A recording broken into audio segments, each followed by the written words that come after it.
Après les efforts réalisés pour la production et la récolte du maïs fourrage, il y a une dernière étape essentielle, c'est la conservation.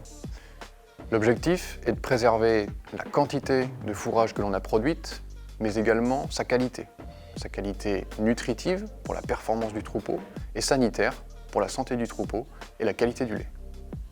Première étape, bien avant la récolte, il faut réfléchir à la dimension du silo. On recherchera un dimensionnement qui, par rapport aux besoins du troupeau, permettra d'avancer de 10 à 15 cm par jour en période froide et 20 à 25 cm par jour en période chaude. L'objectif est toujours le même, limiter les échauffements pour préserver la quantité et préserver l'appétence du fourrage. Concrètement, pour bien dimensionner, il faut estimer que chaque mètre cube de silo contient 200 à 220 kg de matière sèche. Il faut ensuite croiser ça avec les besoins du troupeau, c'est-à-dire le nombre d'animaux à nourrir et leurs ingestions quotidiennes. Une autre étape du chantier est de disposer une bâche sur les murs des silos couloirs. Ces bâches seront utilisées en fin de chantier pour garantir l'étanchéité et l'herméticité du silo. Ensuite, il faut tasser le fourrage pour chasser un maximum d'oxygène. Pour tasser convenablement, il y a plusieurs règles à respecter, notamment l'étalement en couches fines, de l'ordre de 10 à 20 cm, pour assurer d'avoir une action de compaction suffisante sur chacune des couches de fourrage. Pour bien gérer également le tassage, il faut assurer un flux régulier de bennes. Ça s'obtient le plus souvent en gérant 2 silos côte à côte, afin de répartir les bennes au fur et à mesure qu'elles arrivent au cours du chantier. Et enfin, dernier point, il faut avoir suffisamment d'action de compaction, donc avoir suffisamment de poids sur le silo.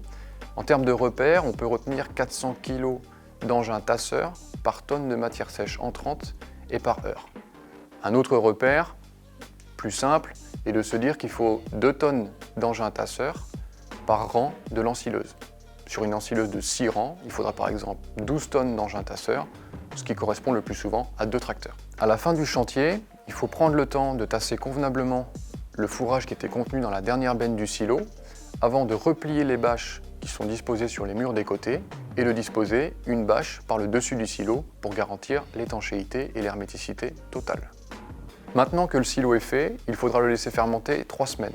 Si vous le pouvez, attendez plutôt 2 mois pour avoir un fourrage plus stable et un amidon plus digestible. Dernière étape cruciale, le dessilage. On peut donner 4 derniers conseils à respecter pour assurer la bonne conservation et valorisation du fourrage. Le fait notamment de retirer la bâche uniquement sur la surface correspondant à quelques jours de besoins alimentaires pour le troupeau. On disposera un cordon de boudin pour maintenir l'herméticité pour tout le reste du silo. On prélèvera uniquement les besoins correspondant à une journée d'alimentation du troupeau. Et enfin, on s'assurera de ne pas laisser de fourrage en vrac au pied du silo qui serait susceptible de s'échauffer et de générer des pertes.